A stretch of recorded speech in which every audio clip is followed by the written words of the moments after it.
Listen to me because this is about your money, your security, and your connection to the world. You have worked a lifetime to get to this point, and the last thing you need is a headache from a service provider when all you're trying to do is stay in touch with your grandkids or manage your small consulting business from the comfort of your home. You're looking at RingCentral and you're asking yourself, Susie, how do I pay for this? Is it safe? Is it easy? First, we need to address the elephant in the room, the fear of the autopay trap. Many of you in or near retirement are terrified of companies having unfettered access to your checking account. And rightfully so. You want control. You want to know exactly when every penny leaves your pocket. Well, here is the reality check. As of July 2025, RingCentral actually shifted their policy. For many users, recurring auto payments are no longer the only way. They've moved toward a system where you need to be proactive. Now, is that a burden? Only if you aren't prepared. So, let's get into the how. What does RingCentral actually accept? If you are sitting there with a credit card, Visa, MasterCard, American Express, or Discover, you are in the clear. That is the most common way. But I want you to be smart. If you use a credit card, you must make sure you are paying that balance off in full every single month.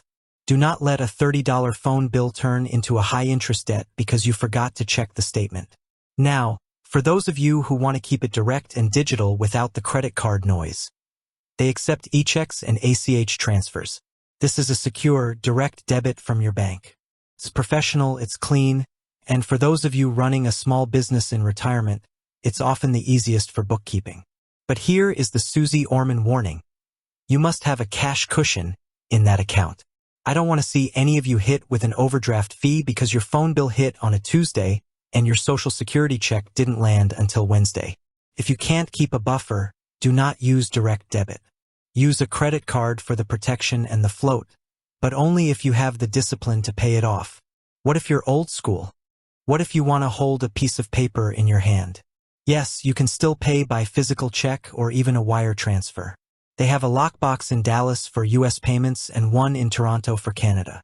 But listen to me, the mail is not what it used to be. If you choose to mail a check, you are playing a dangerous game with late fee roulette. If that check gets lost or delayed, your service gets cut off. And in this stage of your life, being unreachable is a safety risk you cannot afford. The question you really should be asking isn't just what do they accept, but what is the safest way for me? If you are tech-savvy and exploring the world of cryptocurrency, you should know that RingCentral does not take Bitcoin directly. There are third-party workarounds like Moon cards, but why complicate your life? When you are retired, simplicity is your best friend. Here is your actionable takeaway, your must-do list for today. If you are signing up for RingCentral or looking to change your payment method, go into your admin portal right now. First, check your billing contact information. Make sure the email address they have for you is one you actually check every single day. Why? Because if a payment fails, maybe your credit card expired or you got a new one with a different CVV code, they are going to email you. If you miss that email, you lose your dial tone. Second, I want you to set a calendar alert on your phone or your physical kitchen calendar for 3 days before your billing date. Treat it like a doctor's appointment. Check the portal, make sure the funds are there, and verify the payment method is current. You have worked too hard to let a failed payment notification ruin your day. Stay in control of your bill, stay connected to your family, and keep your money where it belongs, under your watchful eye. You can do this, and you must do this to be a master of your own retirement destiny.